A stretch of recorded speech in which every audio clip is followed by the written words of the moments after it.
Oramos. Señor, te pedimos, Dios, que tengamos el corazón correcto, Señor, cuando venimos ante tu palabra, Señor, porque naturalmente queremos rechazar, Señor, estas cosas. De alguna u otra forma, Señor, queremos buscar excusas para que esto no se aplique a nuestra vida, Señor. Pero realmente necesitamos, Señor, de tu palabra, Dios. En ti hay vida, Señor, en tu palabra hay vida, Señor. Por causa de tu palabra, Señor, tú has creado todas las cosas. Por causa de tu palabra, Señor, tú has transformado, Señor, nuestros corazones si te hemos conocido, Señor. Por eso hoy queremos estar atentos una vez más, Señor, a lo que tú dices, Dios, y te pido que me des la actitud, Señor, también a mí correcta de predicar, Señor, fielmente a tu palabra, no por orgullo, Señor, no por tener una idea correcta, Señor, sino siendo fiel a lo que tú has dicho, Señor, y que podamos todos, no solo yo, Señor, sino todos esforzarnos en comprender, Señor, lo que tu palabra dice. Te lo pedimos en tu nombre, Jesús. Amén. En el sermón anterior, hace más o menos un mes, que estábamos leyendo Santiago del versículo 2 al 12, hemos estado hablando sobre la prueba de la fe, o en otras palabras, sobre la fe probada, o sea, la fe puesta a prueba. Y concluimos en este versículo 12 afirmando que cuando la fe es genuina, el resultado de una persona que persevera finalmente obtiene la corona de vida, que es lo que dice este primer versículo 12, y nosotros lo dijimos en el sermón anterior como la conclusión de lo que veníamos hablando. Si bien el versículo es la conclusión de lo que antes hablaba, también es la razón para los siguientes versículos que vamos a ver ahora en Santiago del 13 al 18. Por tanto, vamos a comenzar por el final, por la conclusión de la prueba de nuestra fe. Leemos una vez más el versículo 12. Bienaventurado el hombre que persevera bajo la prueba, porque una vez que ha sido aprobado, recibirá la corona de vida que el Señor ha prometido a los que le aman. Si podemos hacer un poco de memoria, recordamos lo que hemos dicho previamente, que esto nos muestra cómo nosotros vamos a ser tentados, ¿no? Esto es lo que hablábamos el sermón anterior, cómo nosotros nos vemos tentados, cómo nuestra fe es puesta a prueba, si es una fe real o no, y cómo en la prueba se va a evidenciar esto, si vamos a finalmente perseverar o si no, o si vamos a quedar a medias. Entonces la fe no era una fe real. Y dimos algunos ejemplos que dice previamente en los versículos del capítulo 1 de cuándo esta fe no es una fe genuina. Y hablábamos, por ejemplo, del hombre de doble ánimo, el hombre inconstante. Hablábamos de las riquezas, no como en sí las riquezas como algo malo, sino el amor a las riquezas también como una fe falsa. Y en este último versículo de esta primera parte vemos que pasa cuando la fe sí pasa la prueba. O sea, cuando la fe es aprobada, cuando fue examinada y resultó que era una fe genuina. O sea, que lo que nosotros decimos creer es real. Si realmente nosotros lo creemos, porque nosotros podemos decir muchas cosas, pero si realmente nosotros lo creemos, entonces, ¿qué pasa? En este versículo dice cuál es el resultado de cuando esta fe es verdadera. Dice el texto en otras palabras, bienaventurado o bendito o feliz la persona que ha sido constantemente fiel en medio de las pruebas. Y lo explica por qué una vez que estas pruebas han terminado, si esa persona fue perseverante, recibirá la corona de vida que Dios ha prometido a los que le aman. Dios ha prometido a todo aquel que persevera hasta el final que recibirá una recompensa. Y esto, el texto dice, es la corona de vida. Y no se dejen llevar por la metáfora. Lo que el texto está diciendo es que todo aquel cristiano que ha sido fiel tendrá una vida eterna en Cristo. Una vida eterna en Cristo. Si amas a Dios realmente, Dios te ha prometido que vivirás eternamente en su presencia. El que quiere tener una relación eterna con sus hijos. Por eso Él dice a los que le aman. Porque Él está desde ya disfrutando esa relación con sus hijos. Y esta relación Él no quiere que se termine, sino que sea eterna. Y esta es la recompensa que nosotros tenemos, esta es la corona de vida que nosotros tenemos. Pedro habla de esto en primera de Pedro 5, capítulo 5, versículo 4, como la corona incorruptible que Dios ha prometido cuando aparezca el príncipe de los pastores. Eso sí, en Pedro nos aclara de que esta meta no es algo que nosotros hayamos alcanzado en este momento, sino que es algo que alcanzaremos o el día de nuestra muerte o cuando Cristo venga. Y entonces disfrutaremos de ese regalo eterno que Dios nos ha prometido. Pero no es ahora. Ahora estamos siendo probados. Ahora se está poniendo a prueba nuestra fe, si realmente es una fe real o no. Hermano, el resultado de tu perseverancia es una vida eterna con Cristo. Si Dios ha dado tan grande regalo en Cristo, que dio a su propio Hijo para salvarnos, ¿qué mayor esperanza podemos tener al saber que nuestro destino es una vida eterna con un Dios amoroso? Y podríamos terminar acá, este pasaje, podríamos terminarlo acá, agradecidos por lo que Dios ha hecho por nosotros, sabiendo que nos ha prometido algo eternamente, ¿no? Y es hermoso y podríamos estar todos felices hasta acá. Y en realidad podríamos terminar acá porque la conclusión, esto era la conclusión de los versículos que veníamos viendo antes, ¿no? La fe probada, algunos casos de donde no estaba probada esta fe, pero finalmente termina diciendo, bueno, ¿qué pasa con los que sí salen aprobados en su fe? ¿Qué pasa con los que sí tenían una fe real, con los que creían realmente, con los que no solo decían creer en Cristo, sino que realmente vivían lo que decían creer? Pero Santiago no quiere que nos quedemos ahí, no quiere, porque hay ciertas preocupaciones de parte de él. Ya recuerdan que en el sermón anterior hablábamos de que Santiago no se va a tomar mucho el tiempo de dar una explicación de lo que es el Evangelio, sino que más o menos él ya lo está dando por sentado. Yo le escribo a cristianos que ya entienden el Evangelio y tal vez esta doctrina no se está poniendo en duda. Más bien les voy a escribir para que lo que sí se está poniendo en duda es que estos cristianos no están viviendo lo que dicen creer. Y entonces él dice, bueno, ustedes creen, ok, vamos a ver si lo que creen es real. Vamos a ver si lo que ustedes están diciendo creer es realmente ustedes lo están creyendo.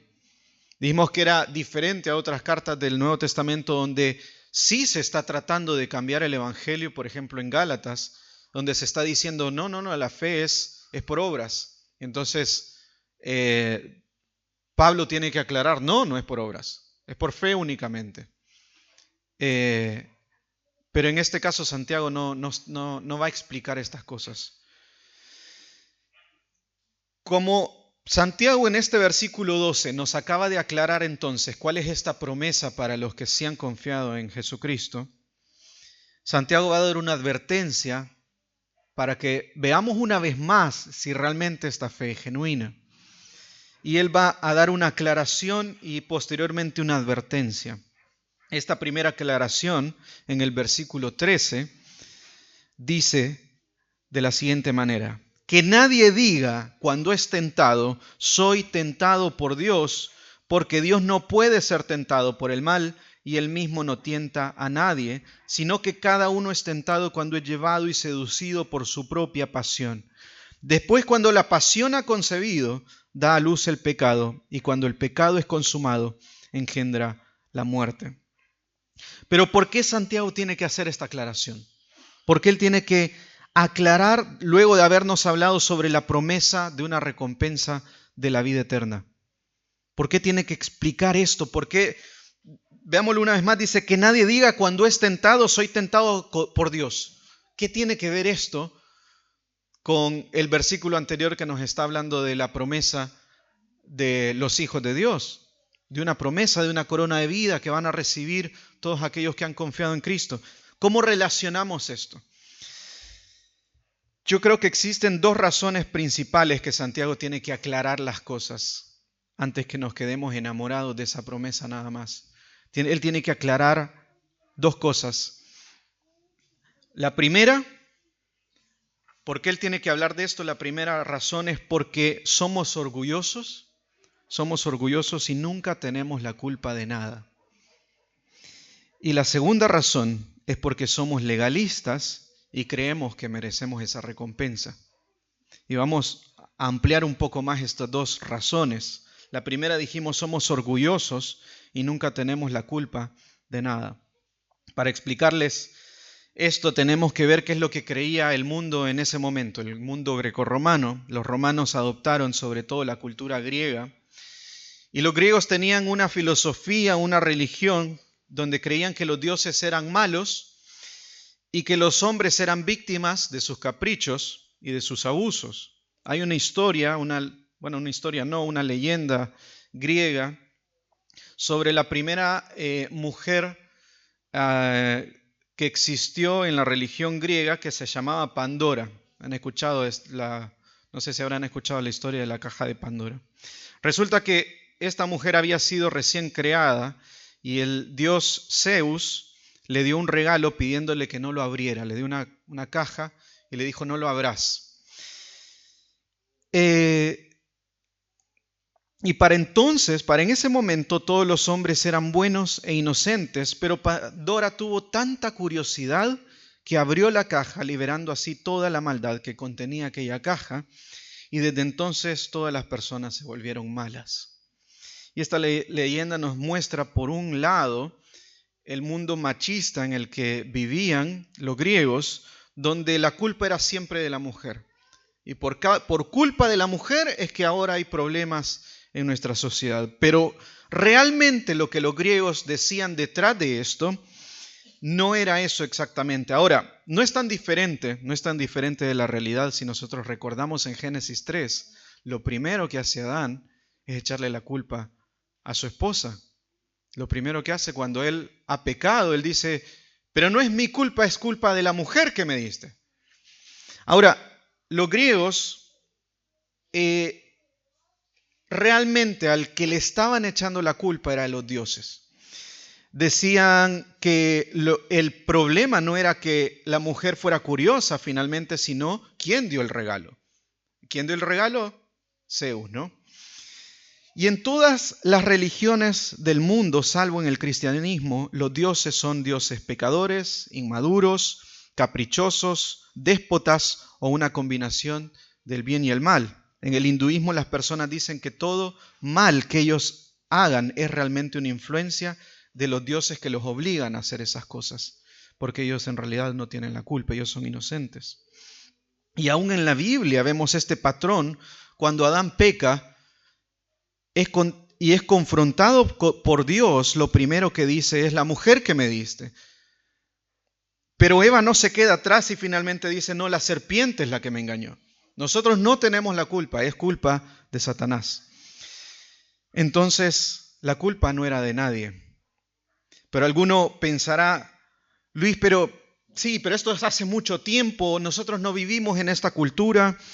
Y nada de eso, del tema de dioses es verdad para nosotros. Nosotros no creemos en eso, no tenemos ningún conflicto con eso. Y eso es verdad hasta cierto punto, pero la misma actitud que tuvieron los griegos echándole la culpa a Jesús, los hinduistas a sus dioses o Adán y Eva, es la misma actitud que nosotros seguimos teniendo, de echarle la culpa a otras cosas que no seamos nosotros. Cada vez que corrigís a un niño, lo primero que dice es, sí, pero él o ella me hizo antes esto. Y es más grave lo que me hizo. Siempre el otro tiene la culpa. Somos iguales, seguimos echándole la culpa a otras cosas. En la actualidad también vemos este patrón. Si vas a un psicólogo, tratará de decirte, vos no tenés la culpa.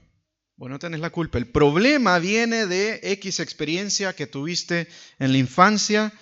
Eso es lo que hace el psicoanálisis, decirte que lo que hagas es solamente el resultado de una mala experiencia previamente. Tú no tienes la culpa, eres solo una víctima de tu pasado. Otras psicologías como el conductismo dirán, no es tu culpa, es tu personalidad. Vos así naciste. No tenés nada que puedas hacer. A lo sumo cambiemos un poco la conducta, pero vos no podés hacer nada, vos así sos. Es tu personalidad. Vos actuás así porque así sos. Otras filosofías como el materialismo dirán, no es tu culpa, el problema es que no tienes o no tuviste las condiciones económicas necesarias. Y por eso es que pasan estas cosas. Otros dirán que el problema es cierto grupo de la sociedad, los ricos, los políticos, los gobernantes, los delincuentes, los inadaptados, los tóxicos, tus padres, tus hermanos, tus hijos, tus amigos, la iglesia que te traicionó o lo que sea que se necesite para que finalmente calmemos nuestra culpa, porque al final la culpa nunca es nuestra, sino es de alguien más. Y si yo llego a tener algo de culpa en todo esto, alguien la tiene más que yo. Alguien es más responsable de lo que yo soy. Nosotros mismos en la iglesia seguimos haciendo lo mismo.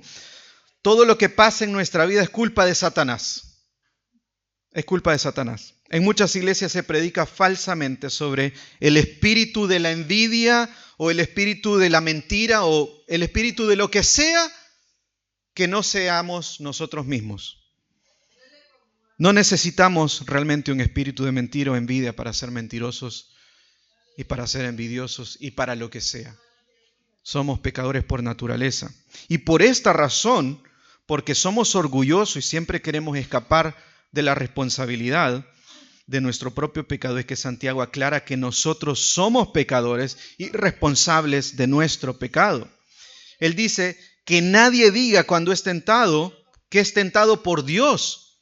Dios no tiene relación con el pecado. Dios no se acerca a nadie, a ningún pecador, a ningún pecado, y Él mismo no es tentado por el pecado. Él no participa en el pecado y está completamente alejado de esto. Esto es su santidad. Dijimos que hay dos razones igual por las que Santiago tiene que aclarar esto, y la primera era que somos orgullosos y le echamos la culpa a otros, y la segunda razón es que somos legalistas y creemos que merecemos esa recompensa. Lo que Santiago hace aquí es recordamos una verdad que está descrita en todas las Escrituras, y es que somos pecadores. Somos malos por naturaleza y no necesitamos que nadie ni nada nos enseñe a ser así. Puede ser que hayan cosas que nos influencien un poco más en nuestra maldad, pero con o sin esas cosas el resultado siempre es el mismo. Somos malos y hacemos cosas malas. Romanos 3 dice que todos, sin excepción, todos hemos pecado, que no hay nadie que busque a Dios porque Dios es santo y no hay nadie que haga lo bueno. Y remarca Romanos 3, no hay ni siquiera uno. Ni siquiera uno. En toda la historia de la humanidad, en todo el mundo, nunca ha habido solamente una sola persona que no peque, salvo Jesucristo. Jesús también afirma en Marcos 7, dice, y Él les dijo, ¿también vosotros sois tan faltos de entendimiento? ¿No comprendéis que todo lo que de afuera entra al hombre no le puede contaminar? Porque no entra en su corazón, sino en el estómago y se elimina, hablando de los alimentos, porque lo criticaban de si se lavaban las manos, etc. Y él dice, el problema no es lo que entra en el hombre, no contamina al hombre. El problema es lo que hay dentro del hombre, dice Jesús en el versículo 21, porque de adentro del corazón de los hombres salen los malos pensamientos, fornicaciones, robos, homicidios, adulterios, avaricias, maldades, engaños, sensualidad, envidia, calumnia, orgullo e insensatez. Todas estas maldades de adentro salen y contaminan al hombre.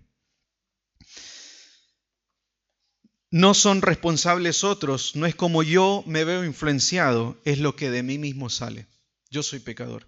Nosotros somos responsables. Santiago mismo dice más adelante que si fallamos en un solo mandamiento, hemos fallado en toda la ley. Somos responsables. Y este texto es necesario porque luego vamos a hablar luego de hablarnos de la recompensa, de la perseverancia, tenemos que entender que esto no es resultado de nuestras propias obras ni de nuestro propio esfuerzo. Santiago explica esta naturaleza del pecado, como somos tentados por nuestros propios deseos. Es decir, por el anhelo y el deseo de querer obtener algo. de querer experimentar algo. No es que éramos buenos todos y, como decía la historia griega, por curiosidad un agente externo nos contaminó.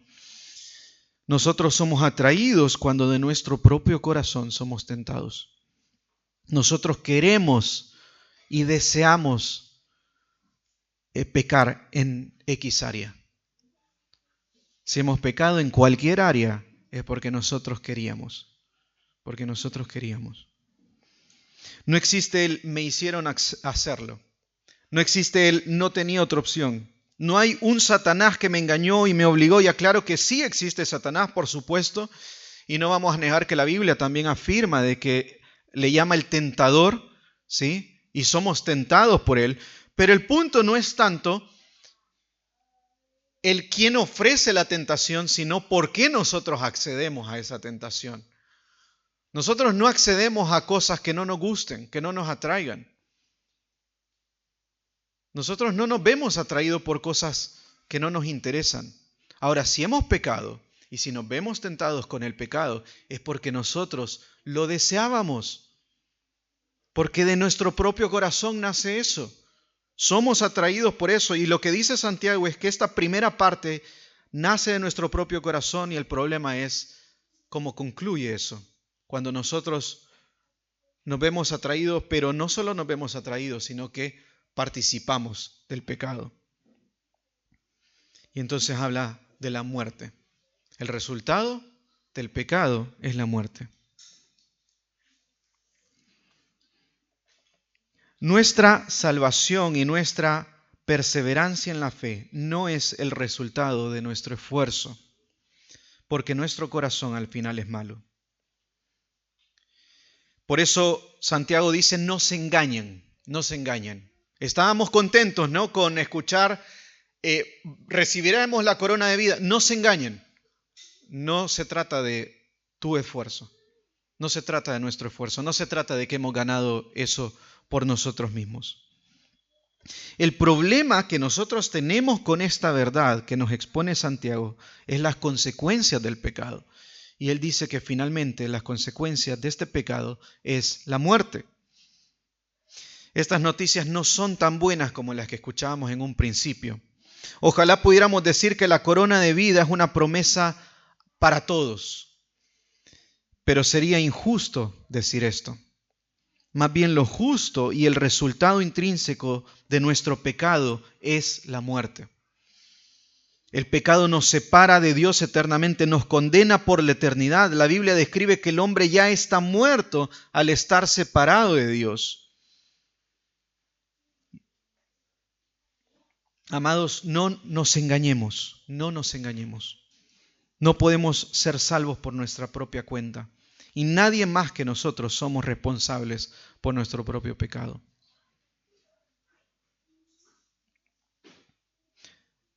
Ahora, ante esta verdad, un poco deprimente, pero al fin y al cabo es una verdad, pensemos en cómo concluye Santiago esta última parte, y es que aunque nosotros merecemos esta condenación eterna, nosotros merecemos la muerte por causa de nuestro propio pecado, Cristo comparte su victoria con nosotros. Dice el versículo 16, leemos, versículo 16, amados hermanos míos, no os engañéis, toda buena dádiva y todo don perfecto viene de lo alto, desciende del Padre de las luces, con el cual no hay cambio ni sombra de variación. En el ejercicio de su voluntad Él nos hizo nacer por la palabra de verdad para que fuéramos las primicias de sus criaturas. Toda cosa buena, toda recompensa viene solamente de Dios, solamente de Dios. No de nosotros. Ya vimos que de nosotros lo único que nace es pecado. Nacen malos deseos. De nosotros sale lo que nosotros mismos somos contaminados.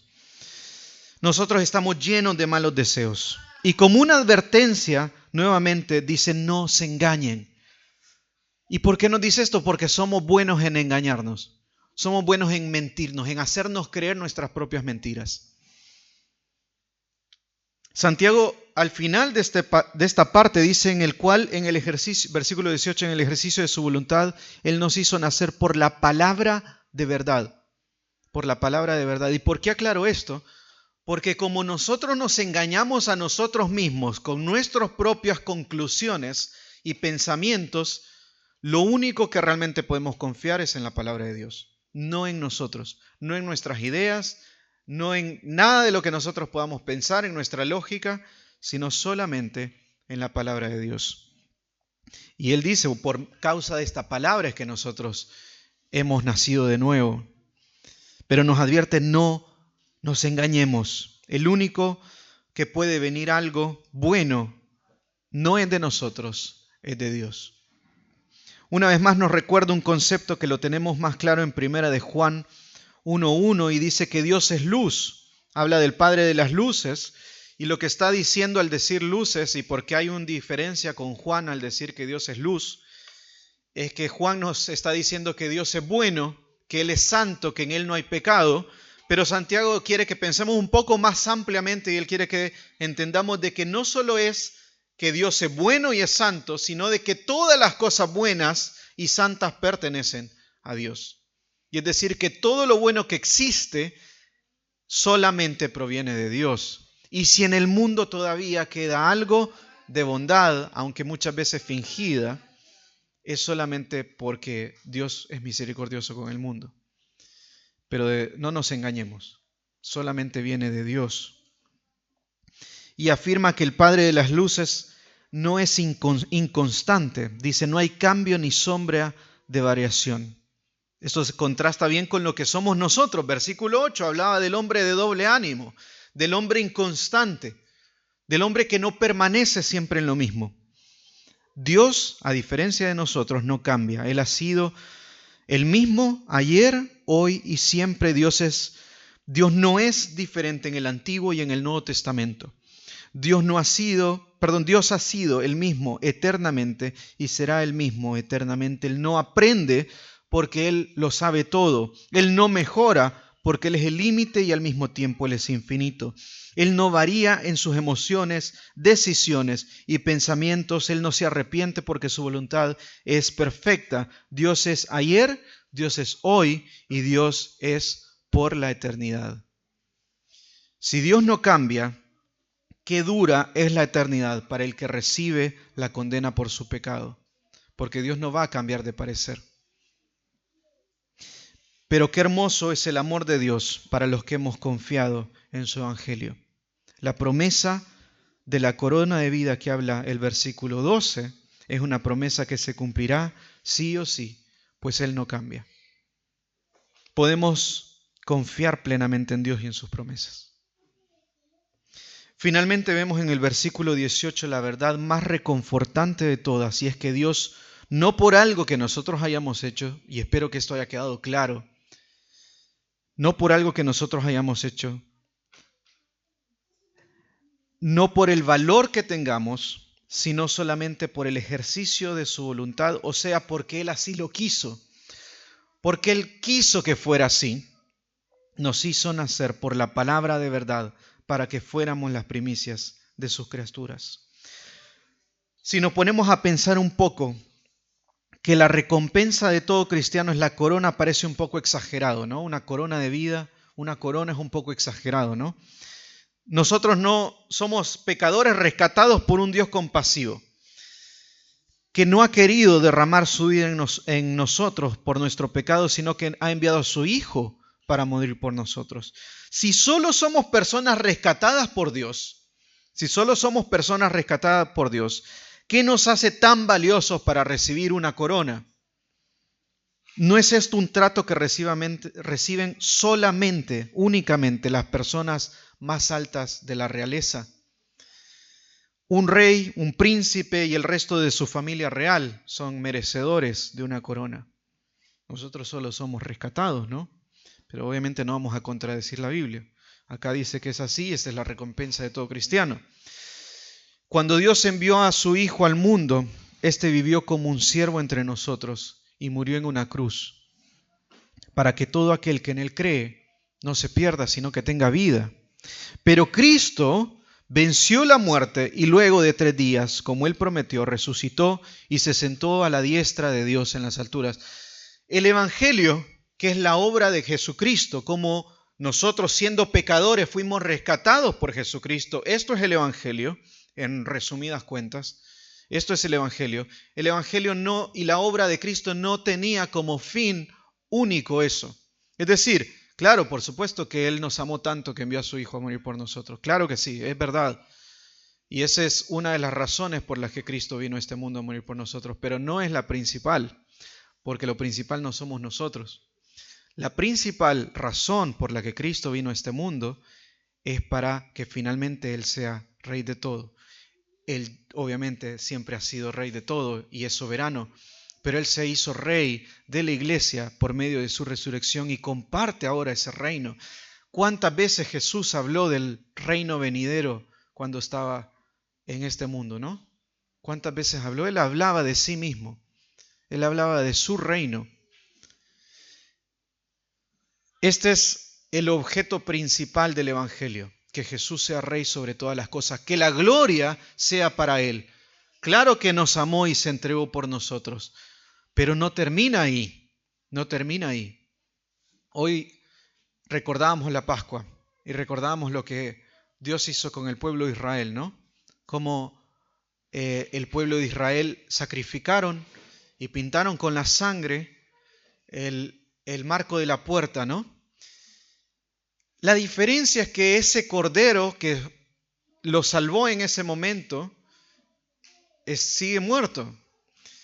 Y Jesús sí murió por nosotros para salvarnos de la misma manera y por eso esa es la razón por la que nosotros celebramos la Pascua. Pero a diferencia es que Cristo resucitó. Cristo no solo murió, sino que Cristo resucitó. Y cuando resucitó, Él se sentó a la diestra de Dios. Y ahora es merecedor en todo sentido de ese reino. Es merecedor de todas las cosas. Y qué gran misericordia que ese Rey nos comparte su reino.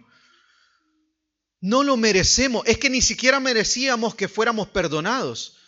Nosotros no solo merecíamos la misericordia de Dios en que Dios nos perdonara a nosotros, sino que Él ha sido tan grande amor por nosotros en que no solo nos ha perdonado, sino que nos ha compartido una vida eterna en su reino, nos ha hecho parte de su reino.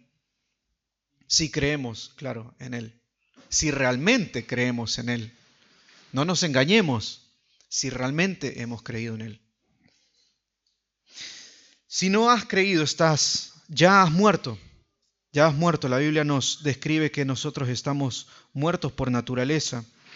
Y eso significa separados de Dios, porque Dios es vida y Dios es fuente de vida. Así que cualquiera que está separado de Dios está separado de la vida.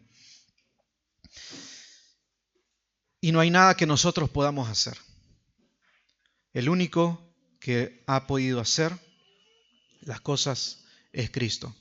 Él es el único que puede salvarte hoy. Si hoy estás aquí escuchando este mensaje de salvación de Cristo, no es casualidad. Dios ha querido que escuches hoy este mensaje y hoy te ofrece la salvación. Es un acto de gracia y de misericordia que hoy puedas estar escuchando.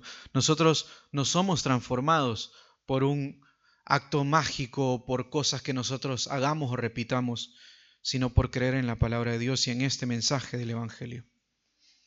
Solamente por creer en el mensaje de Jesucristo para nosotros. Para Él fue una muerte. Él pagó el precio por nosotros. Y Él hoy lo ofrece. Y si crees en este mensaje, Él ha prometido una vida eterna con Él, una relación eterna con Él. Oramos. Dios, te damos gracias, Señor. Señor, te damos gracias por una misericordia tan grande, Dios, con nosotros. Tu gracia a través del Evangelio no solo fue perdonarnos, Señor, sino has dado un regalo de vida eterna, Señor. Un regalo eterno, Señor, y perfecto, como dice Santiago. Señor, gracias por tu misericordia, por nosotros, por tu gracia, por nosotros, Señor. Gracias por tu palabra, Dios. Te adoramos y te agradecemos, Señor, en tu nombre, Jesús.